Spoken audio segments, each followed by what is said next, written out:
Tu és Pedro, e sobre essa pedra eu irei construir minha igreja,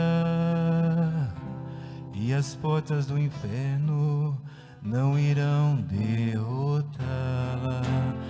Aleluia, aleluia, aleluia, aleluia, aleluia, aleluia.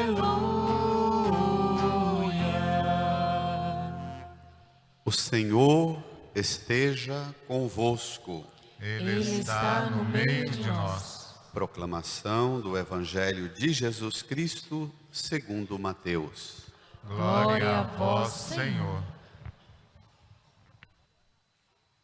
Naquele tempo, Jesus foi à região de Cesareia de Filipe e ali perguntou aos seus discípulos: Quem dizem os homens ser o Filho do Homem? Eles responderam: Alguns dizem que é João Batista, outros que é Elias, outros ainda que é Jeremias ou algum dos profetas. Então Jesus lhes perguntou: E vós, quem dizeis que eu sou?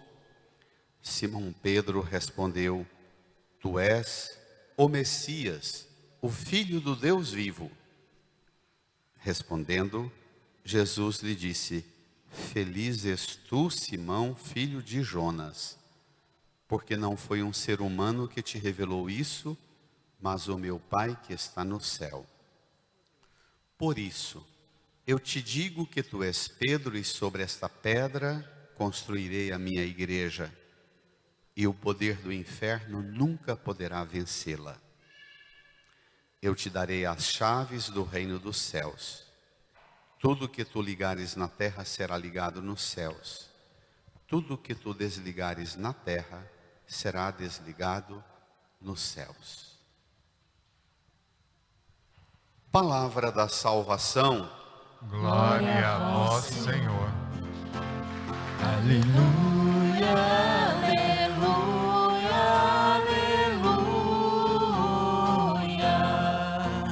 aleluia, aleluia, aleluia.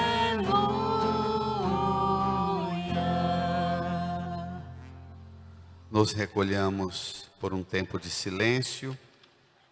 Rezemos no íntimo do nosso coração, pedindo ao Divino Pai Eterno que nos dê o Espírito Santo para que compreendamos plenamente a palavra proclamada e agora meditada por nós. Rezemos.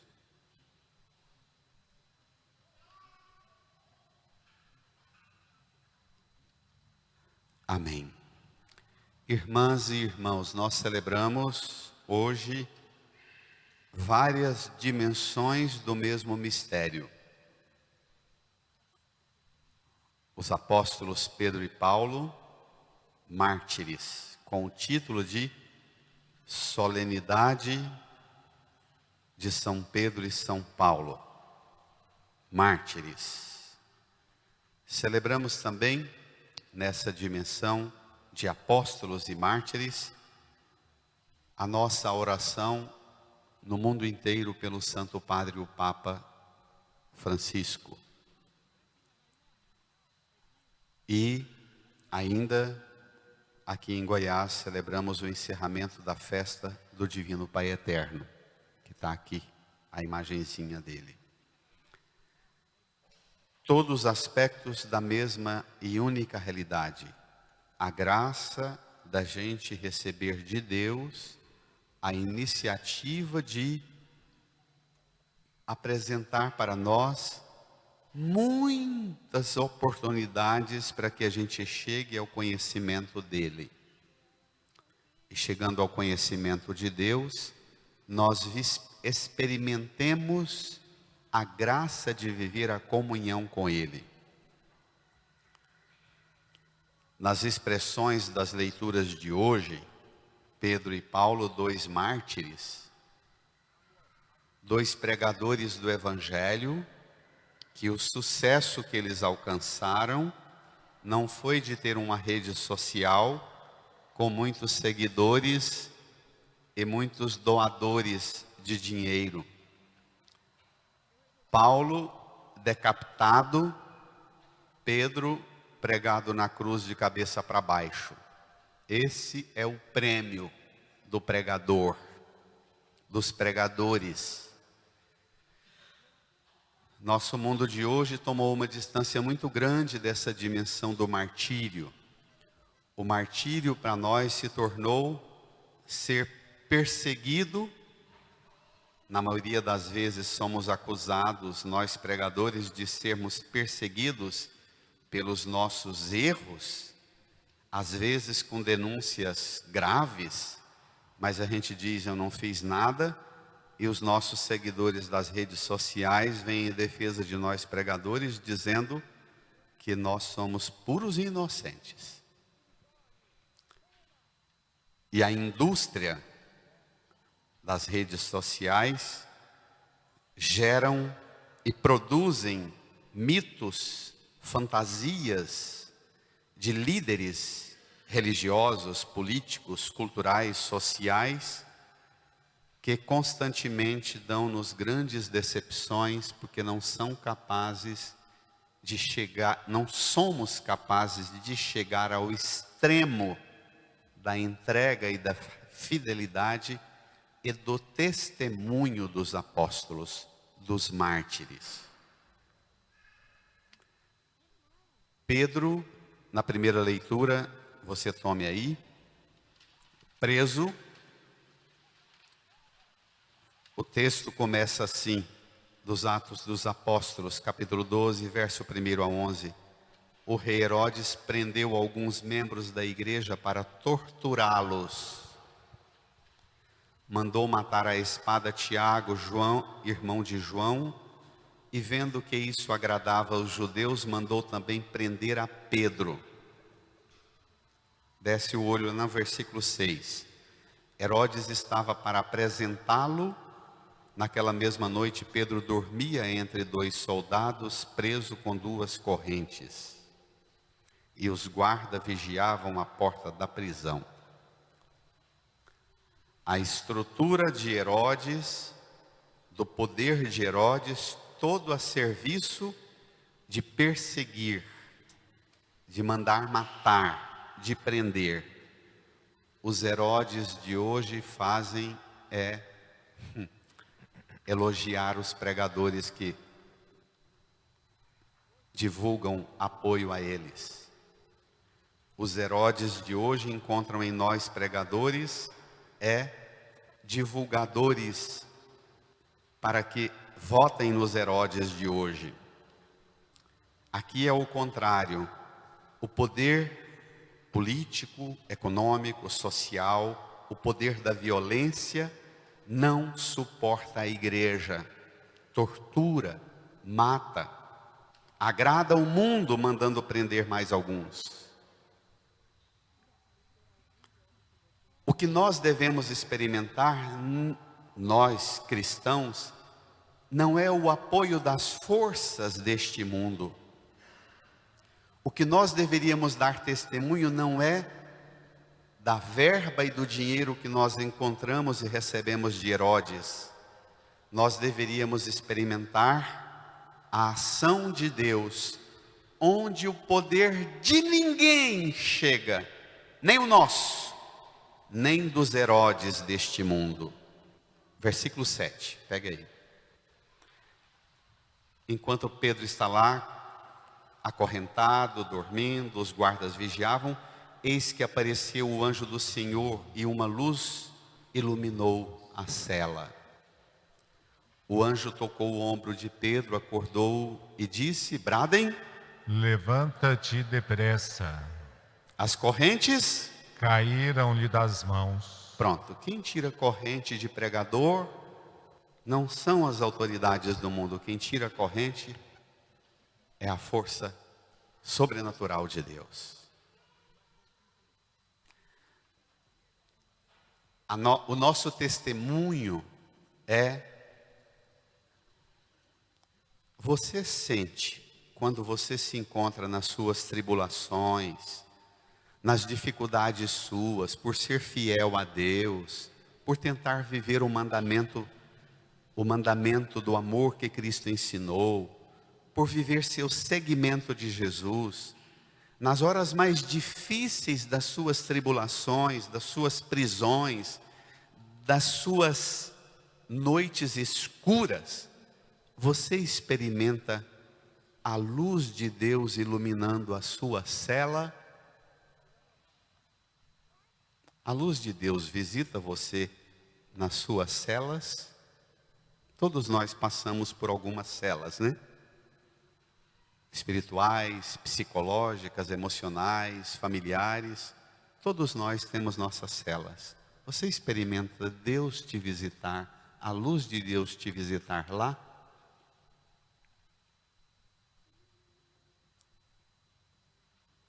Você experimenta, nas horas mais débeis da sua vida, você experimenta um anjo tocar seu ombro e te acordar e dizer: levanta-te depressa, vamos? Quem toca seu ombro? Quem toca seu ombro é o calendário do lado da cama, lembrando, eu tenho que pagar conta, e são as contas, os compromissos, as ambições, os desejos de conquista? Ou quem toca seu ombro é Deus que te chamou para ser pai, para ser mãe, para ser esposa, esposo, te deu uma missão na sua profissão no mundo, e você experimenta Deus tocar o seu ombro e dizer: você tem uma missão, levanta-te depressa. Quem toca seu ombro? Quem te desperta? É o peso das fadigas e obrigações da vida? Ou é um toque sobrenatural do céu que te desperta, dizendo: vamos para a missão? Mas ainda tem uma cena nessa leitura que me incomoda profundamente. Pedro levanta, caminha, e de repente, lá na frente, versículo 10, depois de passarem pela primeira e segunda guarda, chegaram ao portão de ferro que dava para a cidade. O portão abriu-se sozinho. Pronto. Não é Herodes, não é patrocinador da pregação da igreja, não são os Herodes deste mundo que financiam a abertura do portão. Quem abre o portão, ele abre sozinho. Não são os grandes deste mundo que garantem a você levantar-se para continuar sua missão. O portão se abre sozinho. Nem você, nem os Herodes abrem esse portão. Deus, que te chama, que te dá a missão, que toca seu ombro, faz o portão abrir-se sozinho. Amém? Você acredita nisso? Que os portões vão se abrir sozinho? Pega a segunda leitura. Paulo a Timóteo. Vale lembrar que Pedro sai da prisão, viaja, prega o evangelho, depois é preso de novo, condenado à morte e pregado na cruz, de cabeça para baixo. Então, quando Deus te faz vencer uma grande dificuldade, quando Deus te faz vencer um grande obstáculo, é para te conduzir, para te ajudar a ser firme e forte e enfrentar obstáculos muito maiores ainda. Está claro? Essa pregaçãozinha de hoje, que eu estava passando por dificuldade, dei meu dízimo, dei minha oferta, ajudei o pregador tal, o canal tal lá, o blog tal, e aí foi tudo bênção? Não. Pedro teve toda essa assistência de Deus na prisão para sair, caminhar, pregar o evangelho ainda há muito tempo, ser preso de forma muito mais violenta e ser condenado e pregado na cruz, de cabeça para baixo.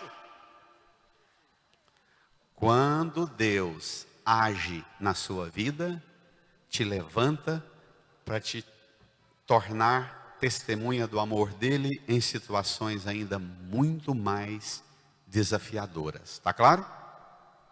Isso é importante. Essa ideia de que os problemas, porque eu sirvo Jesus, os problemas acabaram, é mentira.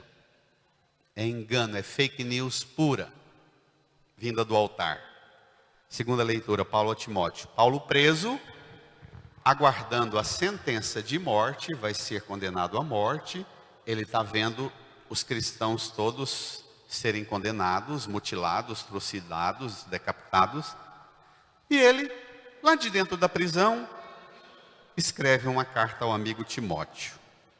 Parece um pai e uma mãe no leito de morte se despedindo dos filhos, sabendo que vai morrer, como um pai e uma mãe, cheio de fé, com a doença grave, segura a mão da filha, do filho, do neto e diz assim: quanto a mim, eu já estou para ser derramado em sacrifício. Aproxima-se o momento de minha partida, combati o bom combate, completei a corrida, guardei a fé. Agora está reservada para mim a coroa da justiça, que o Senhor justo juiz me dará naquele dia. Olha que diferença o testemunho de Paulo para o testemunho de hoje. E não somente, Amém. leia a igreja, e não somente, Amém. mas Também a todos os que esperam com amor a sua manifestação gloriosa. um discípulo de Jesus sofre, aguarda a coroa da vitória, da justiça, não somente para ele, mas para todos. Essa é a diferença da coroa da glória do mundo para a coroa da glória de Deus. Quem trabalha para Deus, trabalha para o bem de todos. Quem trabalha na lógica desse mundo, trabalha para a coroa de glória para si. Um monte dos que perderam, um monte tendo prejuízo, mas eu tendo lucro, eu tendo sucesso. Um monte fechando a porta, mas eu só abrindo mais portas. Essa não é a lógica da glória do Evangelho, não. A glória do Evangelho é para todos. É o que difere a glória do Evangelho para a glória do mundo. Mas Paulo, na prisão, diz ainda, versículo 17: mas o Senhor esteve ao meu lado e me deu forças. O que é que prova a Paulo que o Senhor está do lado dele e deu força para ele? Olha lá, você que é pai e mãe, você que é vô e vó, olhe lá. A prova de que Deus está do seu lado e te dá força, diz Paulo, ele fez com que A mensagem fosse anunciada por mim integralmente. espere lá. O que prova que Deus está do seu lado e te dá força é que a mensagem é anunciada por você integralmente. Você não ensina para o seu filho só o que você quer ou o que ele gosta de ouvir. Você ensina integralmente. Você é pai e mãe não só para aquilo que te é agradável ser pai e mãe. Você é pai e mãe integralmente. Paga o preço, tá claro?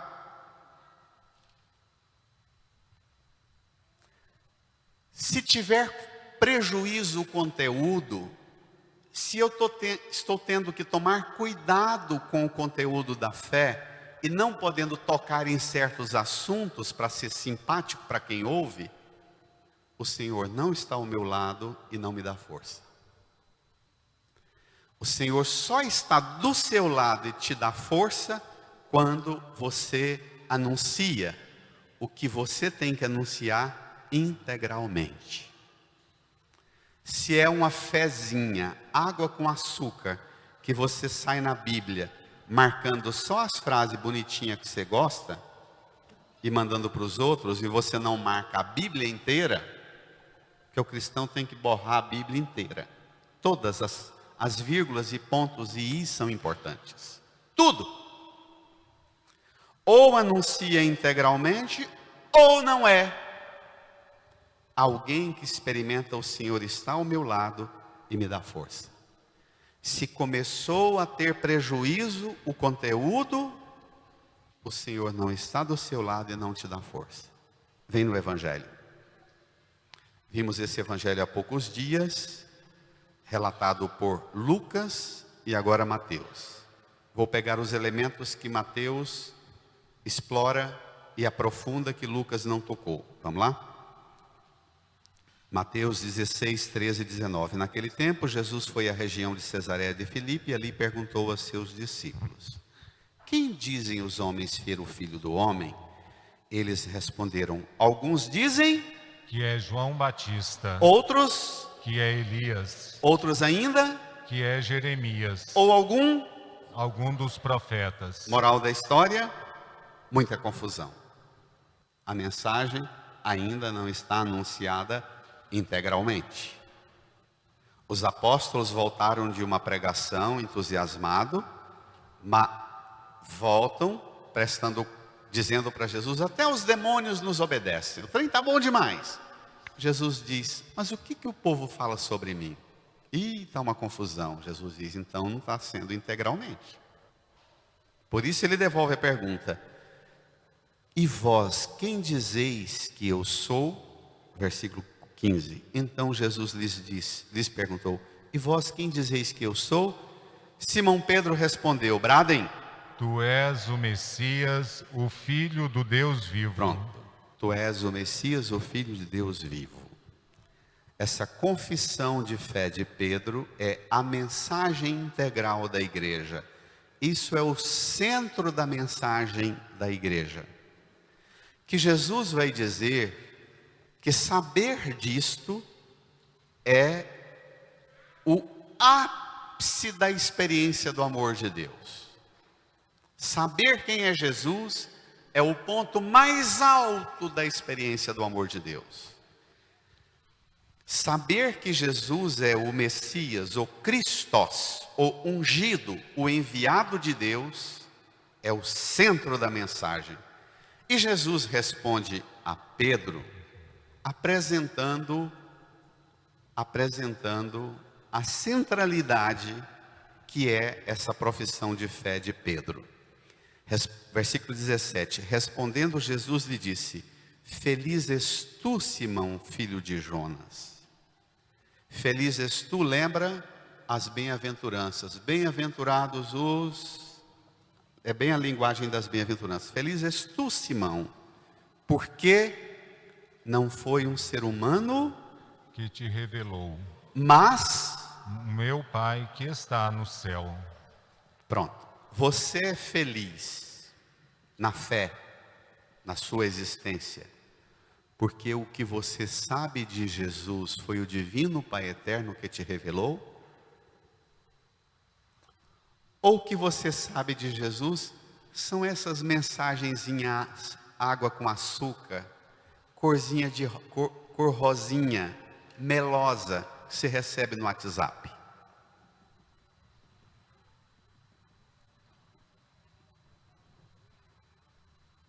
O que você sabe de Jesus é o divino Pai eterno que te revelou isso?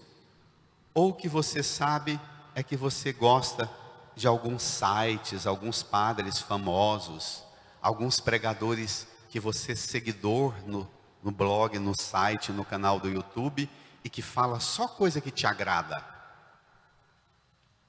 que apresenta para você uma visão de mundo conforme o que você gosta? Ou o que você sabe de Jesus, você o sabe de forma integral, não há aspecto de Jesus que fique de fora? É o Cristo todo, ou você recebe apenas aspectos de Cristo? Primeiro, quem te revelou o que você sabe de Jesus é o Pai eterno. Você tem segurança disso?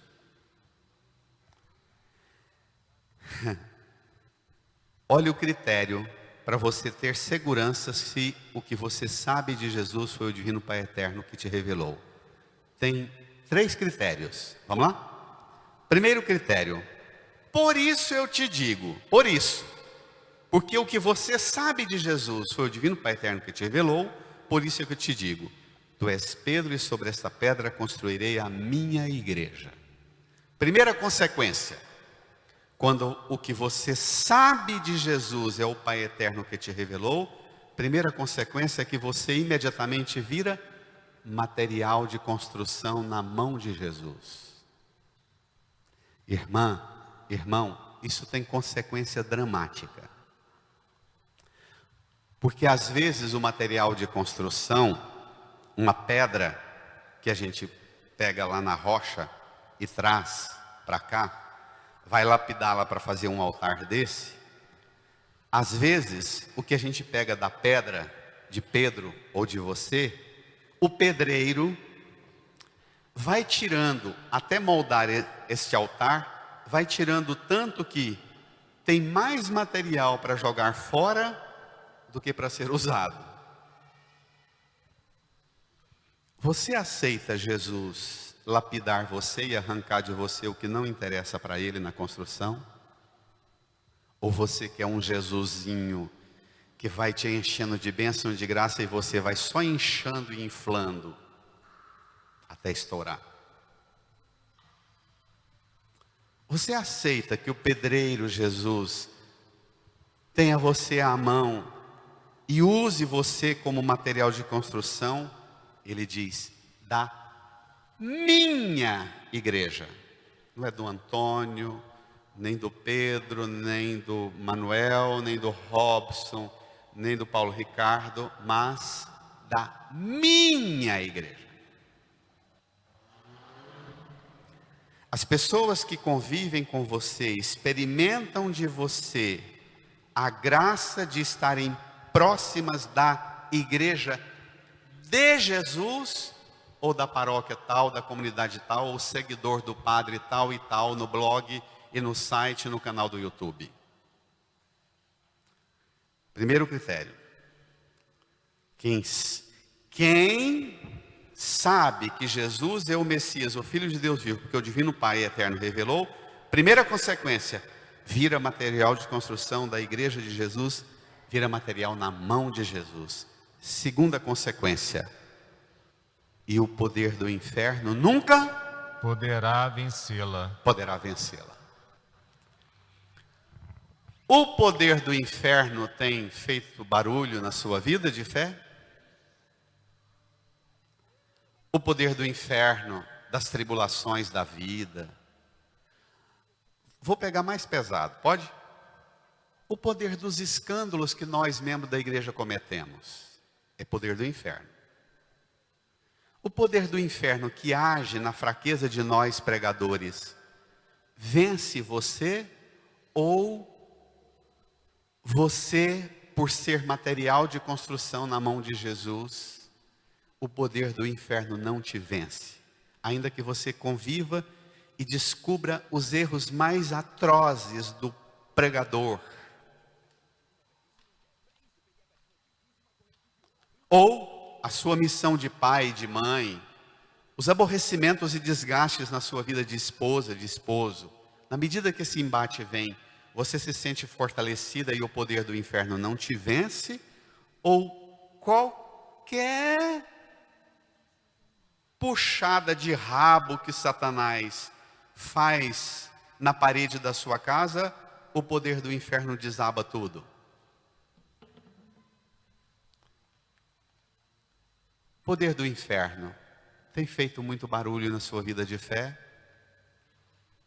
O poder do inferno, você põe aí tudo que tira de você a comunhão com Deus, a comunhão com os outros, a harmonia e a serenidade diante das tribulações, a alegria, a esperança de viver, a coragem para acordar no meio da noite e ser tocado no ombro e dizer: levanta e vamos, e você levanta e vai, sabendo que tem um portão lá, mas você sabe que é Ele que vai abrir o portão. O poder do inferno te vence.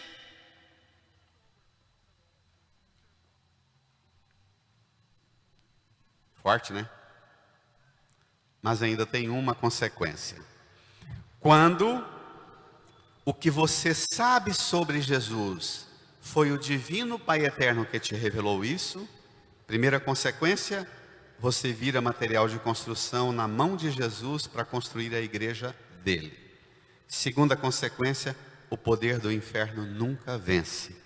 Terceira consequência, versículo 19. Eu te darei as chaves do reino dos céus. Você vive essa vida, suas fadigas, suas lidas, não é porque você tem que correr todo dia, tal horário, e levar a chave para abrir a empresa, para abrir a casa, para abrir o carro e pôr o menino levando para a escola, voltando da escola. Não, você lida com as chaves da sua missão daqui, mas essas chaves prefiguram a realidade para a qual você e sua família caminham, o reino dos céus. Você é movido pela consciência profunda de que todas as tribulações, todas as conquistas, todos os sucessos, todas as derrotas, tudo na sua vida te move para uma única realidade: o reino dos céus. O Senhor me deu as chaves do reino dos céus, e é para lá que eu acordo de madrugada para cuidar de menino, que eu suporto as dificuldades no meu casamento, que eu suporto os fracassos na minha profissão, que eu enfrento as tribulações na minha paróquia, na minha igreja, com os escândalos e fraquezas dos pregadores. É para lá que eu caminho, apesar de tudo quanto é barulho que o inferno faz. O inferno faz mais barulho, mas ele não revela muito mais do que o reino dos céus vai te revelar. Amém? Amém. O capeta tem poder de fazer barulho, de passar medo, de fazer você pensar que não adianta mais, que não compensa. O demônio faz você se lembrar, Deus toca seu ombro e você diz: mas eu estou acorrentado. Deus toca seu ombro e você diz: não adianta levantar, o portão está fechado. O capeta, o poder do inferno, fica sempre lembrando você que não adianta, não compensa, tem uma realidade lá fora que não vou dar conta. Poder do inferno. Mas o poder do Cristo, o Messias, o Filho do Deus vivo, é ir à frente, recordando você que você tem nas mãos as chaves do reino dos céus. Amém, igreja? Amém. Amém. Amém. Amém. Incline a sua cabeça, renove a sua fé e peça do Senhor a graça de viver uma fé integral, não uma fé pelas metades, não uma fé aos pedaços. Peça ao Senhor a graça de você experimentar a autoridade de São Pedro e São Paulo na sua fé, onde os problemas e o poder do inferno nunca decidirão o seu agir, onde o barulho do inferno e do mal nunca impedirão você de acordar e ver as correntes cair e o portão de ferro se abrir, para que você viva a sua missão e a sua vocação de pai e mãe, de esposa e esposo, a sua profissão no mundo, a sua graça de ser cristã, cristão no mundo. Fale com Jesus, dialogue.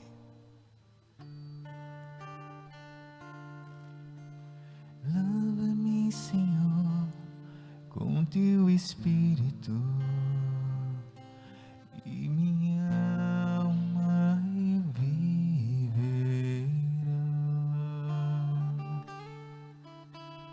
Lava-me, Senhor, com teu Espírito,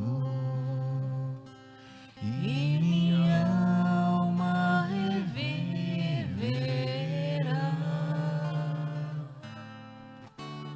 para te adorar, para te louvar. Lava-me, Senhor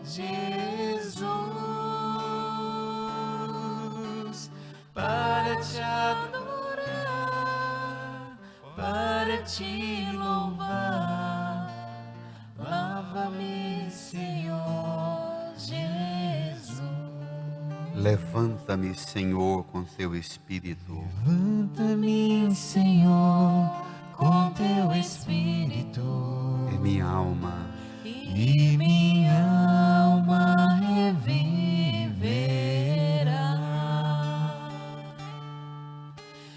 Levanta-me, Senhor, com teu Espírito, e minha alma reviverá.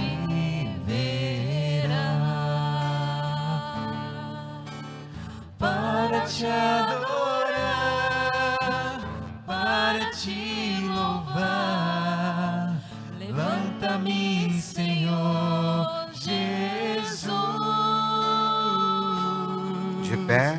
Para te